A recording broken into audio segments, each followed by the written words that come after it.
राम लक्ष्मण ने कहा ठीक है चला जाए। थोड़े से क्रोध ला करके विचार मारी जाए।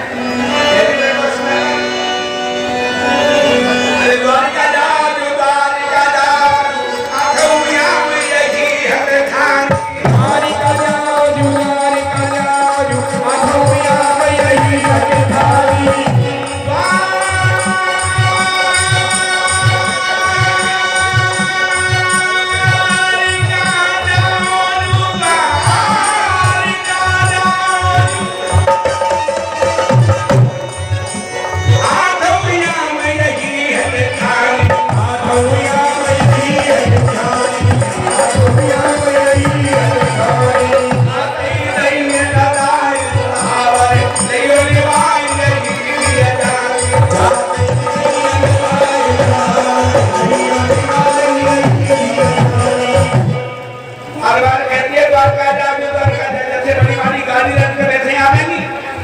अरे हमारी बात को ध्यान से सुन। पहिले कहाँ से अदारियता विदिती ये बस टूटी सी छानी जो पे दरीब लिखो दिलार तो काहू पे मेरे जाती अमानी काहू पे मेरे जाती अमानी काहू पे मेरे जाती अमानी। अरे कामणी क्या दिलार में गरीबी लिखे कोने मिटाए पाते हैं। भाई को कह लीजिए द्वारिका जाओ द्वारिका जाओ। ब्राह्मणी बोली तुम हाथ में हाथ धरे रही हो तुम्हारी गरीबी कमू दिलो नहीं होगी। अरे कम से कम कर्म तो करो, कम करोगे तब भाग्य बनेगा। शकल पदार्थ है जग माई पर कर्महीन नर पावत नहीं। और हम इसके लिए आपको बहुत पहले से एक दृष्टांत सुनाते आए हैं। सुनो इससे जो नए श्रवण करता है ऐसे ही तो है जिन्होंने हमारी कथा आज तक नहीं सुनी हो कभी, तो इसलिए उनको भी सुनना है। एक बार शंकर पार्वती चले गए घोर जंगल में, झोपड़ी में रोवे की आवाज। पार्वती बोली महाराज को झोपड़ी में रो रहे हो। शंकर जी बोले संसार है अबे कर्मण को भोग भोग रहे हैं तो रो रहे हो तो हंस रहे हैं। तो नहीं महाराज रो रहे तो जाके कष्ट दूर करो। शंकर जी बोले हमारे करे कष्ट दूर नहीं भाई तो कहते हैं जाओगे तो तुम कष्ट दूर करो, दूर कष्ट नहीं होंगे। तो पहुंच गए झोपड़ी में, एक बूढ़े बाबा, एक उनकी बूढ़ी पत्नी, एक उनको छोरा। 90-95 साल के बूढ़े बाबा, बूढ़ी उनकी पत्नी, एक छोरा। बात समय पर बोले कहो भैया तुम्हें काय बात का दुख है। तीनों बोले महाराज चौमासे आगे झोपड़ी टूट गई है, 3 दिन आते तो भोजन ना मिले। शंकर जी बोले बूढ़ी अम्मा से अम्मा एक काम कर ले, तू वरदान मांग ले, तेरी जो इच्छा हो तो मांग। बूढ़ी अम्मा कहने लगी शंकर जी से महाराज जी मोकू तो ऐसा वरदान दे कि मैं एक सुंदर सी राजकुमारी बन जाऊं, बढ़िया सी साड़ी और गहने दे दे, मेरे जीवन में गहने कबू ना दे। शंकर भगवान ने वरदान और जो वरदान दिया तो राजकुमारी बन गई, बढ़िया साड़ी, पूरे शरीर में गहने। अब बता राजकुमारी बनी के बाद टूटी झोपड़ी का क्यों अच्छी लगे? कैसे अच्छी लगे? निकल करके बाहर आ गई, एक राजकुमार आयो तो घोड़े पे बैठा करके भाई ले तो राजकुमार। बूढ़े बाबा से शंकर भगवान की बाबा तुम वरदान मांग ले। बूढ़े बाबा बोले महाराज जी अगर आप वो वरदान नहीं चाह रहे हो तो मैं तो जी वरदान चाहूँ तो मेरी जो पत्नी राजकुमारी बनकर गई ना ये कुतिया है जाए और वो खोज अच्छी बनी हमारे संग रही, पूरे जीवन भर तक हमारे संग रही। अच्छा एक अभी पूरे जीवन भर तक हमारे साथ रही और जहाँ हमारा साथ छोड़ करके चली तो फिर वो कुतिया है जी। और जो कुतिया हुई तो राजकुमार ने कुतिया दे एक जो आई दांत मारी तो दूर जा करके खड़ी। उस समय पर छोड़ा दे कि लल्लू तू वरदान मांग ले। तो उस समय पर छोरा ने कि महाराज जी हमारी तो हमारी जैसी पहले बूढ़ी बड़ी थी वैसे ही बनाए दो, हमने कोई जरूरत बना तो जो बूढ़ी की बूढ़ी खड़ी रहती। तो उस समय पर शंकर जी बोले चलाओगी कि नहीं चलाओगी? वरदान तीनों दे दे जो कि तुम जाकर तुम क्या करोगी? सकल पदार्थ है जगमाई कर्महीन नर पावत नहीं। आइए अब हमारे सामने भाई हमारे रामनाथ सिकरवार जी जिनका मैं पेपर में पढ़ता रहता था, अपने हाथ से भोजन कर रहे बना रहे थे। भाई वाह क्या कहने हैं, जो अपने हाथ से भोजन बना करके खाते बिल्कुल संत जैसा स्वभाव। वो जो हमारे प्रत्याशी भी रहे हैं जहाँ पर खड़े हुए चुनाव जो है अब कुछ समय बाद डिक्लेयर होने वाला है और इनका त्याग और इनकी सेवा निश्चित रूप से उसका फल इनको प्राप्त होगा। आइएगा, चलिए।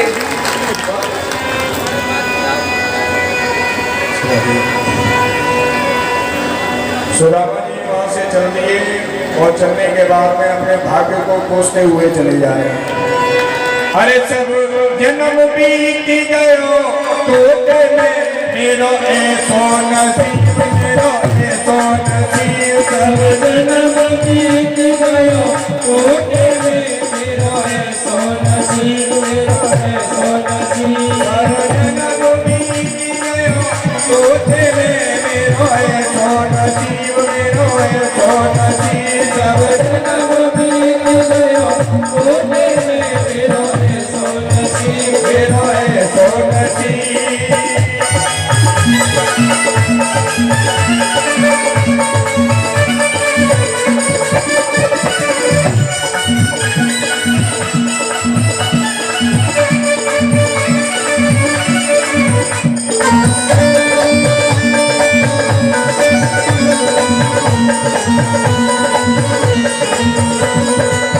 टूट गयो कठौती टूटी, टूट गयो कठौती टूटी, टूट गयो कठौती टूटी, टूट गयो कठौती टूटी। अब पानी चुकायो लोटे में मेरो ऐसो नसीब, मेरो ऐसो नसीब। अब पानी चुकायो लोटे में मेरो ऐसो नसीब, मेरो ऐसो नसीब। सब जन्म बीत गयो टोटे में मेरो ऐसो नसीब, मेरो ऐसो नसीब। सब जन्म बीत गयो टोटे में मेरो ऐसो नसीब, मेरो ऐसो नसीब।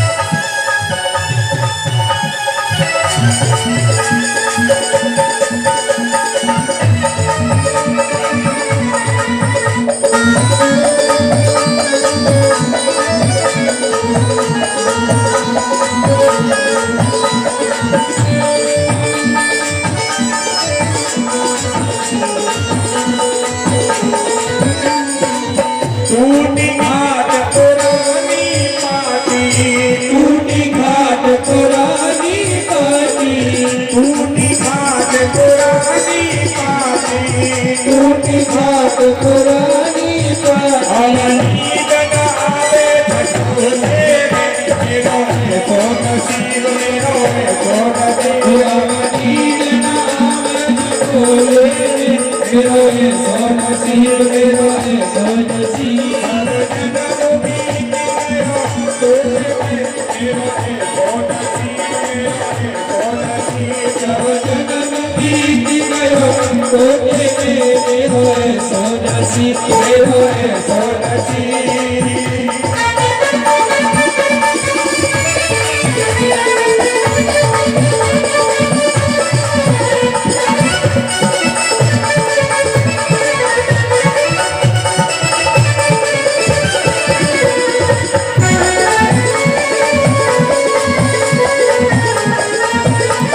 टूटी घाट पुरानी पाटी, टूटी घाट पुरानी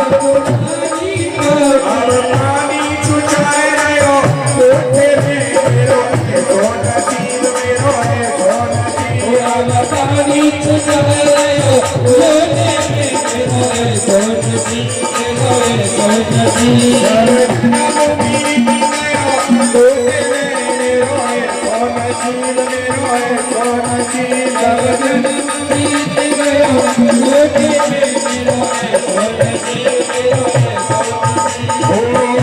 नसीब, मेरो ऐसो नसीब।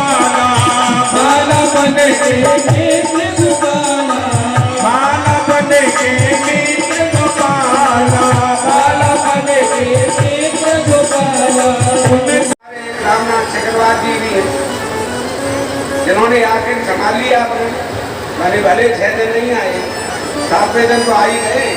हाँ?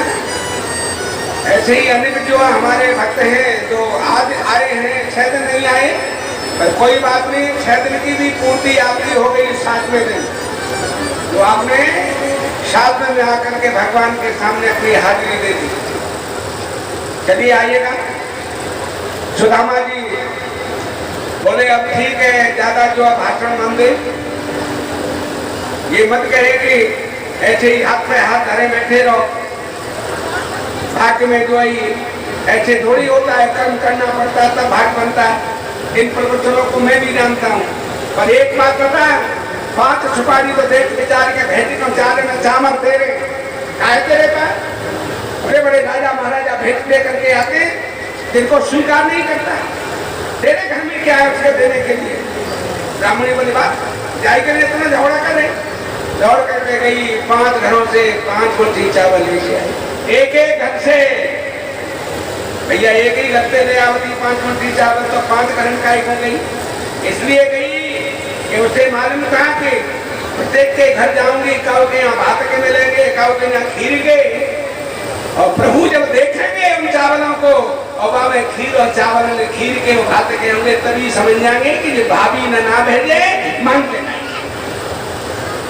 तब मेरी गरीबी की पहचान होगी, तब उन्हें मालूम पड़ेगा कि हाँ वास्तव में ये गरीब है।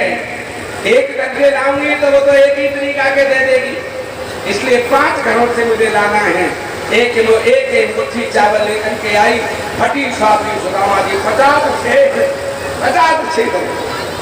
जैसे तैसे करके पोटली बनाई, लेकर के चल दिए। रास्ते में गए, मूर्छित होकर के गिर गए भगवान जहाँ करिए, तो मालूम है मेरा मित्र मुझसे मिलने आ रहा है, लोग माया से समुद्र के किनारे ले। आँख खोलिए तो मन में विचार करो, सोचो कि भाई हम रास्ता में चले, यहाँ कैसे आएंगे। विचार कर लिया, कमजोर आदमी है, वैसे चारों तरफ फौजी घूमत रहे थे, तो वो फौजी निकले गया हो अभी यहाँ तक बात करके बैठा दिया हमने। मन में विचार किया कि अब यहाँ कैसे जाऊं, द्वारकापुरी समुद्र के बीच में है। भगवान भी समझ गए कि भाई अब कैसे आवे पर जरूर बात सही है, तो नाविक बनकर के नाव लेके किनारे पहुंचे। सुदामा से बोले क्यों भैया कहाँ जाएगा। सुदामा जी बोले द्वारकापुरी। तो बैठे हमारी नाम में, हम लोग द्वारका पहुंचा में। सुदामा जी चुप रहेंगे, कछु नहीं थे। फिर दोबारा कहीं बैठे हमारी नाम में, तो द्वारका पहुंचा में। सुदामा जी भुरू चुप रहेंगे, कछु नहीं गई। भगवान कृष्ण बोले चुप काहे के नहीं, कछु कहे क्यों ना है। सुदामा जी बोले ध्वनि ये मैं ना ताते चुप पैसा ना, तू यहाँ से द्वारका उतार करके दाम मांगे वो हम तक जो अपना लेंगे का झगड़ा होगा कि नहीं होगा। भगवान कृष्ण का तेरे पास कुछ भी नहीं है।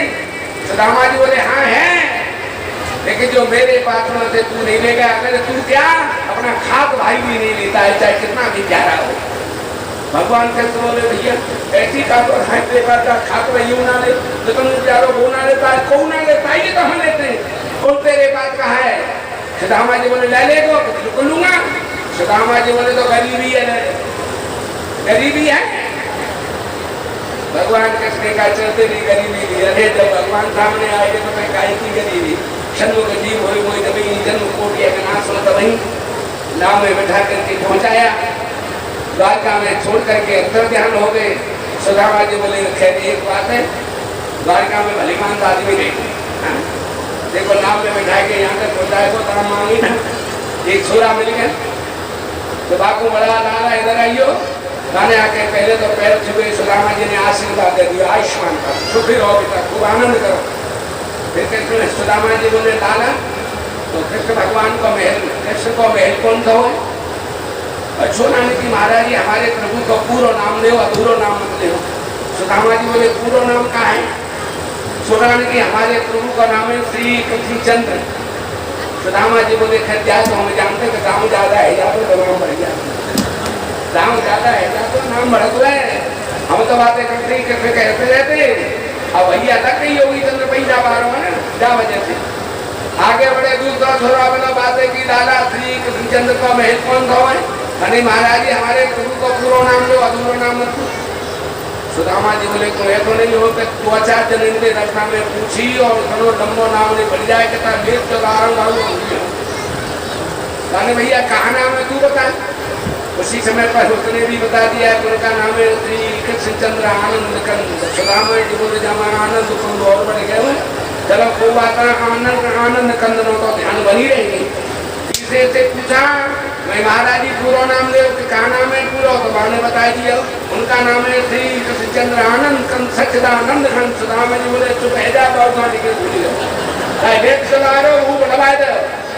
ये केवल दृष्टांत है एक ऐसा दे सब सदे सब सादे सब ज्यादा खड़गट में मत पड़ो और का मतलब झगड़ो तो राम को नाम दगड़ो तो सीधा लगा राम जप बावरे घोर बबे नीर नित नाम नित नावरे एक ही साधन सद्दित सिद्ध साधे नैसे रोग योग संयम समाधे वो भरोसा करे होवे तुलसी भरोसे त्याग मांगे गुरु को दर्शन भोजन की थाली सामने और कोरामा तो बोल दे ये समझदारी है।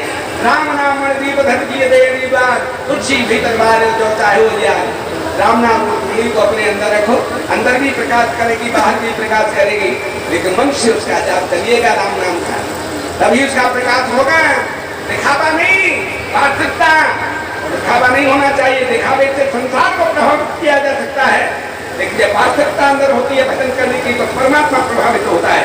इसलिए हम लोगों को परमात्मा को प्रभावित करना है परमात्मा की दृष्टि अपनी तरफ लानी है। संसार को दिखावे की जरूरत नहीं है हमको। तो यहाँ सुदामा जी बोले दादा तू अपना काम कर भैया भाई एक ही सारे थे तो पहुंचने नहीं तो कृष्ण करके कहते हुए पहुंच गए द्वार पर। वो द्वार पर खड़े उनसे कही क्या भैया ये द्वारकाधीश को यही मिले द्वारका बोले हमारा अच्छा तो अपने राजा से जाकर के कहो उनका मित्र मिलने के लिए आया है। एक द्वारपाल बोले हम कह सकत तो जाके मित्र की सीट लगे तू मित्र सो दूसरा बोलो पागल है जान। सुदामा जी बोले पागल तो यो कहोगे भाई मैं गरीब हूँ चमत्कार को नमस्कार है।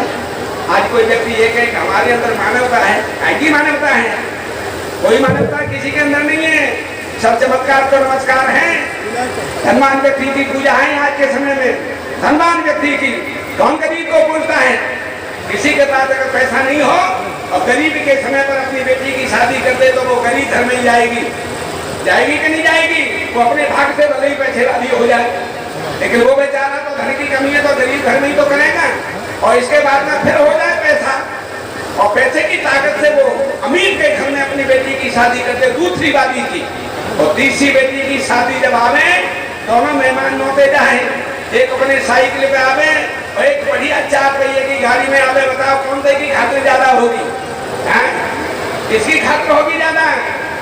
उस साइकिल वाले खास मेहमान वो भी है लेकिन साइकिल वाले को तो अपने आप राम राम करनी पड़ती है। राम राम था तो बाकी राम राम को ले नहीं अगर शत्रु बैठो होगा ना तो मुंह और फैल लेगा देखा होगा जी जा रहा है आपने पूछ लीजिए को तो कैसे बताऊंगा जी मेरे मेहमान हुए अपने मेहमान को मेहमान नहीं बता सकता। धनवान की पूजाएं आज के समय में परिचय भी देगा तो धनवान का देगा अपने गरीब रिश्तेदार का परिचय नहीं देता है क्योंकि जानता है गरीब का दूंगा तो लोग कहेंगे भैया जावे तो दूंगे भैया इसलिए पैसे लाने का परिचय देता है वो गरीब का परिचय नहीं देता जबकि जानते हुए कि वो भी मेरा मेहमान है। ये स्थिति है आज के समय में।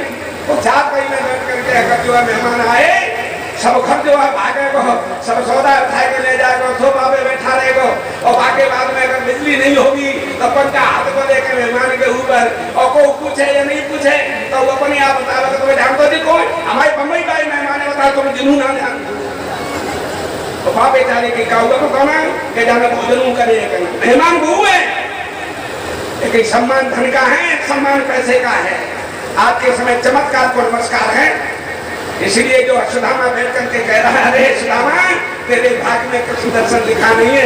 जो सुदामा नाम सुना द्वारपाल ने आपस में चर्चा करने लगे कि ये वही तो सुदामा नहीं जिसकी भगवान समय समय पर चर्चा करते तो इसका मतलब ये प्रमाण मिलता है कि भगवान धनवान हो जाने के बाद भी अपने मित्र को भूले नहीं चाहे भले ही मित्र गरीब हो गया है लेकिन धनवान हो जाने के बाद भी नहीं भूले समय समय पर चर्चा करते थे। दौड़ करके गए भगवान कृष्ण के पास हाथ जोड़ करके द्वारपाल ने कहा महाराज अरे शीश बगान जगातन में शीश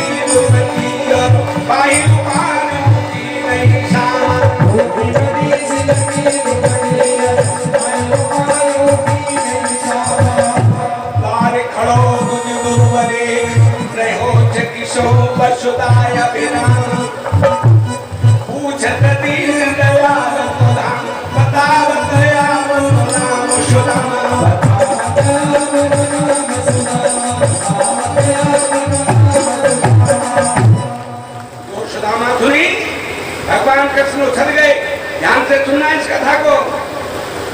उछल गई कृष्ण को, क्या कहा? शीश पका, उसके सिर पर पगड़ी नहीं थी। बात बोले महाराज नहीं है, सोने पर उतार करके अलग रख दिए। मेरे मित्र के सिर पर पगड़ी नहीं थी और मैं सोने का मुकुट पहने बैठा हूँ। अगर सोने के मुकुट को पहन करके जाऊंगा तो मेरा मित्र मुझे राजा समझेगा, मित्र नहीं समझेगा। मुझे मित्र को मित्र ही बन करके से गले लगाना है, राजा बन करके नहीं।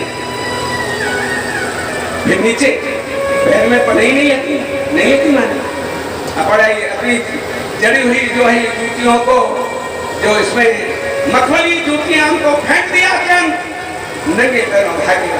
और भागे क्यों? एक मुझे चकाचौंध देख के लौट नहीं जाए, इसलिए भागे।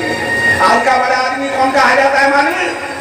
आज का बड़ा आदमी वो कहा जाता है जो 8 घंटे पीछे कोठी से बाहर निकल के आवे। मिलवे वाले चार जो मिलवे वाले गए हैं दोनों 8 घंटा पीछे कोठी में से निकल के नहीं आवेंगे, तब तक मुझे को बड़ो आदमी ना है, ये बड़े आदमी कहे जाते।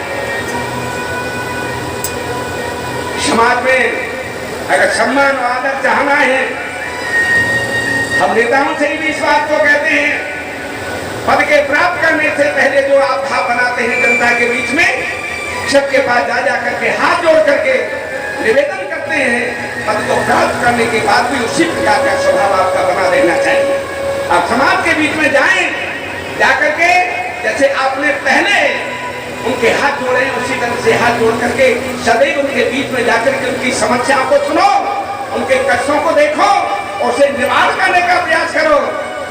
निश्चित रूप से आपके प्रति श्रद्धा और निष्ठा जीवन भर तक उस व्यक्ति की बनी रहेगी। हमने तो लोगों को, ऐसे लोगों को निर्वोध चुनते हुए देखा है गांव में, प्रधानी में, जो वास्तव में समाज के लिए जिन्होंने कुछ किया है, यहाँ त्याग किया है, उनके लिए किसी प्रकार के गांव में वोट नहीं पड़ी है। लोगों ने ये कह दिया है कि ये समाज के हित की बात छोड़ता है, समाज का हित करता है, ये धंधे के लिए नहीं हुआ है, इसलिए इसी को निर्वोध प्रधान बनाओ। इसलिए वो काम करिएगा कि समाज की छवि में, समाज की दृष्टि में एक बार तो भले ही आपके पास जो पद प्राप्त हुआ है भले ही चले जाए, लेकिन इसके बाद भी आप समाज के बीच में आकर के उतनी सेवा करो जिससे उन व्यक्तियों की आंख खुल जाए कि वास्तव में ये व्यक्ति काबिल है और इसी व्यक्ति को हमें निश्चित रूप से आगे बढ़ाना चाहिए, चुनना चाहिए। तो आपके प्रति श्रद्धा और निष्ठा समाज की सदैव बनी रहेगी। इस प्रकार का भाव बना करके चले समाज के लिए। यहाँ पर भागे भगवान का मन में विचार किया कहूँ भगावे को ना आएगा भैया, लेकिन वहीं से भुजा फैलाई भगवान कहते अरे मेरे मित्र सदामा इतने दिनों तक कहाँ रहा मेरे भैया, दौड़ करके गली लगा दिया है। यहाँ पर आप दास दासियों से बताए और नहीं तो मैं जानता जी को है, अरे मेरे मित्र हैं ये हम संग बड़े, आज भाई भाई को नहीं बता सकता।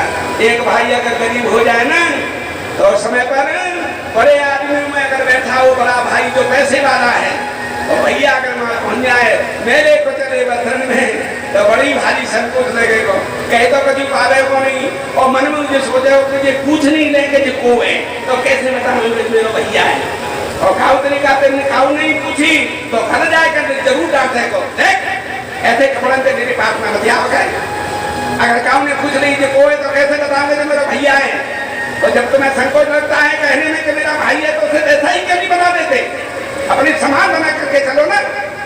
तुम्हें क्या जो भाई जब भाई किसी प्रकार से दबा हुआ है तो उसे ऊपर उठाने का प्रयास करो, अगर तुम भाई से प्रेम करते हो तो, अन्यथा की स्थिति में मात्र केवल जो अर्थात का संबंध है। यहाँ पर भगवान कृष्ण के उत्तम चरित्र को देखिए, तनिक भी शंका नहीं की, सबको बता मेरा मित्र है, हम आगे दोनों संगठन बनी ले जा करके गोद में बिठा कर गोद में ले गए, सिंहासन पर बैठाया, बारात में जल भर करके लाए, दोनों धर्म निभाए, मित्र का धर्म निभाया, सोता गले लगाया और अपना क्षत्रिय धर्म निभा रहे हैं। मेरे घर में ब्राह्मण के चरण पड़े हैं, मेरा क्षत्रिय धर्म कहता है कि मैं अपने ब्राह्मण के अपने घर में आए ब्राह्मण के चरण हूँ। नवे प्रतिपादो दक्षिणानी नवेद शास्त्रम सुंदर जितानी सोहा सुधाकार विवक्षतानी शमशान तुल्यान ग्रहणतानी। जिस घर में विप्र के चरण नहीं पड़े हो, विप्र के चरण नहीं धुले हो, जिस घर में वेद शास्त्रों की धुनी नहीं हुई हो और जिस घर में स्वाहा ऐसा शब्द नहीं हुआ हो, तो शमशान दान जहाँ पानी ऐसा घर शमशान के तुल्य होता है, वो घर का नहीं होता। भगवान श्री कृष्ण ने परात में जल लेके खुद पैर धोए। सीखे हम लोग जहाँ पे तो इतने दासी थे कि किसी से भी पैर धुलवा सकते थे, लेकिन अपने हाथों से। आज का बड़ा आदमी कौन होता है? मन रिश्तेदार भी वो मिलवे के लिए कोठी पे जाए, भैया अगर जाएंगे कोठी पे मिलवे, कमरा में बाहर बैठेंगे और फिर वो भैया आवेंगे, राम राम साधो करे जागी, पर टांग धर के सोफा पे दूर बैठ जाएंगे, पानी लेकर के नौकर आएगा, खुद नहीं, खुद पानी नहीं देंगे, खुद भोजन अपने हाथों से नहीं कराएंगे, नौकर को बुलवा करके नौकर पानी लेकर के आएगा। यानी उनका संकेत है अपने भाइयों से, अपने रिश्तेदारों से कि तुम्हारी औकात मेरे नौकरों के बराबर है, मेरे तरफ नहीं। मैं अपने हाथों से तुम्हें कैसे पानी बना दूं? आज का बड़ा आदमी वो है। अरे अपनों की अपने हाथों से सेवा करो, तब है मानवता। भगवान कृष्ण के चरित्र को यही नहीं, इसे सीख लेनी चाहिए, अपने अंदर उतारना चाहिए। भगवान कृष्ण जैसा व्यक्तित्व न कोई दूसरा हुआ है और न होगा, ये और समझ लें। ऐसा भगवान श्री कृष्ण का व्यक्तित्व था। भगवान श्री कृष्ण ने पैर हाथ में लिए, कांटे लगे देखे, और उस समय पर बीमारी खड़ी लेकर के रो करके कह रहे हैं, थे बिहान बीमारी सो पगकंटक याद लगे पुनि दो, ऐसे बिहान सो पगकंटक याद लगे पुनि दो, ऐसे बिहारी बीमारी सो पगकंटक याद लगे पुनि दो, हाय महादुख पायो सखा तुम आए देन की देन खोए, हाय महादुख पायो सखा तुम आए देन की देन खोए, एक सुदामा की दीन दशा करुणा करके करुणा निधि रोए, पानी परात को हाथ छुआ नहीं नैनन के जल सुपग धोए, नैनन के जल सुपग धोए, नैनन के जल सुपग धोए, इतने रोए नेत्रों के जल से पैर धो दिए। सुदामा ब्राह्मण मनी मन में खुश हो रहा है कि भैया ज्यादा से ज्यादा बड़ी संपत्ति और वो चाहते थे, इतना मान और सम्मान इसने मेरा किया, मुझे गरीब का इन रानियों के बीच में मुझे सिंहासन पर बैठा करके स्वयं नीचे बैठा मेरे पैर धो रहा है, इससे अधिक सम्मान से अधिक संपत्ति दूसरी कोई नहीं होती। व्यक्ति का सम्मान करो, निरादर करो और खूब भाग्य का नाम दे दो। भाई क्या मतलब तो साइवानी आदमी तो उस समय पर ये कह देगा जाओ भाई घंटा, ये कोई आवश्यकता नहीं है। जो शाही मानने नहीं होगा वो जरूर ये सोचेगा चाहे कितनी बुरी बली कहने पर बोलते हैं, वो जरूर ऐसा कहेगा। लेकिन ब्राह्मण सुदामा स्वाभिमानी है, वो सम्मान चाहता है। आज उसने मनी मन में खुश। इसके बाद में स्नान से निवृत्त कराए करके सैया पर पौड़ाए करके चरण दबाए, भोजनादि से निवृत्त भी कराया, सैया पर पौड़ाए और चरण दबाए, और चरण दबाते हुए ही कह रहे हैं भगवान कृष्ण, जब भैया सुदामा जब तुम घर से चला हो तो हमारी भाभी ने हमारे लिए जरूर कुछ गए हो। सुदामा जी ने कहा दवाई वाली भैया वो प्रतिक्रिया तो ना दिखाई देगी। हाँ, ये सोने के नहल इसके देखिए कहने लगे भगवान, अरे कछ भाभी हम दियो शोधुन काहे न दे, और चाप पोटली कांख में तो रहे का हो गई है। अरे तने पोटली काहे को छिपाए रखी है, लेकिन पुरानी चोरी की आदत ना गई का। सुदामा जी ने निकाल कर पोटली अलग फेंक दे के जिले पोटली पर पुरानी खोलिया तो मत खोलेगा, या पुरानी बात कहने की यहाँ का जरूरत पड़ रही है।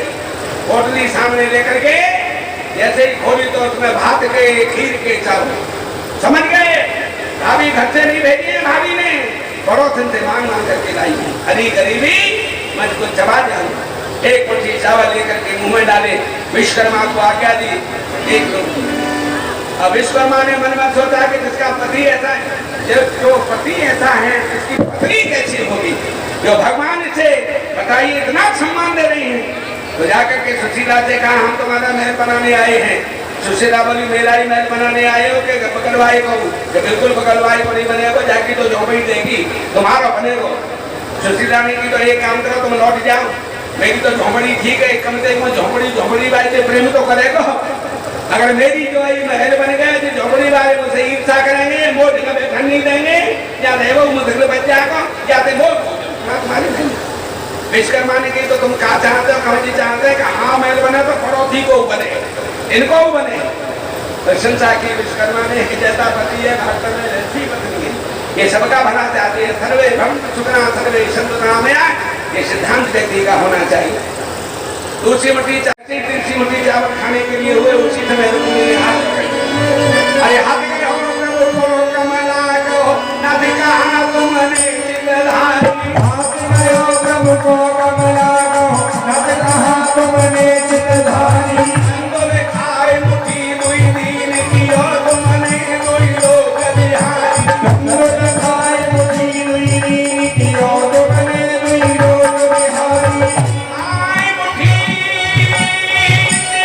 लेकर के ही रहने दी, बड़ी भारी खातिर। कितने दिन बीत गए। सुदामा जी एक दिन बोले कि भैया अब हम जाना चाहते हैं। भगवान कृष्ण बोले अभी कैसे जाना? यहाँ पर सांदीपन गुरु की धर्मपत्नी उनके सामने ये साफ नहीं दिया, नहीं तो उन जनों को कभी नहीं देती उन्हें खाने के लिए। बाद में वो साफ दिया। स्वाभिमानी कितना है, मुंह से कुछ भी नहीं कह रहा है, लेकिन मन में बहुत कुछ सोच रहा है। मन में कुछ सोच रहा है लेकिन मुंह से नहीं कह रहा है। कितना शायद है। सुदामा जी मन में कहते थे कि जब तो सीधी गई थी कि जाओ, और कम से कम जी कहते हो बैठ में बैठकर भीतर जा रहा हूँ, भला दोबारा कह के देखे। सुदामा जी बोले लाला अब हम जा रहे हैं। कृष्ण भगवान बोले जाओ। सुदामा जी समझ के जाओ। अपने स्थान पर आए, चारों तरफ घूमे, लेकिन झोपड़ी नहीं दिखाई दी। मन में विचार कर रहे हैं ऐसो ही आज समाज बनो के बाद घने वन संभ्रम लायो, और कह दो परो को मार का भूल के फेर के में द्वारी खायो। वो ऐसा प्रतीत होता है कि लौट पीट के द्वारिका में ही घूम रहे, चारों तरफ घूमने लगे, लेकिन झोपड़ी नहीं। एक महल के सामने आकर के खड़े हो गए, और ब्राह्मणी ने देखा मेरे स्वामी आगे से सुंदर जो है सोने की थाल में जो आरती लेकर के वस्त्र आभूषण पहने नीचे उतर करके आई। सुदामा जी के पैर छुए, ब्राह्मणी ने आशीर्वाद दे दिया, और सुदामा जी ने सौभाग्यवती भक्त। लेकिन जैसे ही सुदामा जी की पत्नी ने कही कि तुम इतने दिन वाले आए हो और तुम्हें अपनी पत्नी की याद नहीं आई, सोई 10 कदम पीछे हट करके मन में सोच में लगे वाले भैया मार परवा नहीं खाई। वो को अपना पति काई के लिए कही, कहने लगे तुम तो पटम्बरी ओढ़ हो के नारी ला, इतने इतने सुंदर वस्त्र पहन करके तुम्हें तनिक भी लज्जा नहीं आती दूसरे के पति को अपना पति कहते हुए। सुदामा की पत्नी बोली सुशीला ने हे भगवान जो तो लोग सदा से सुनते हैं, प्रभु की कृपा से वो तत्वता जो दूर होकर के धनदान से परिपूर्ण होते हैं। ये उत्तम सुदामा चरित्र आपके सामने थोड़ा सा वर्णन और करेंगे, बस केवल कुछ क्षेत्र में यज्ञ का 5 वर्ष का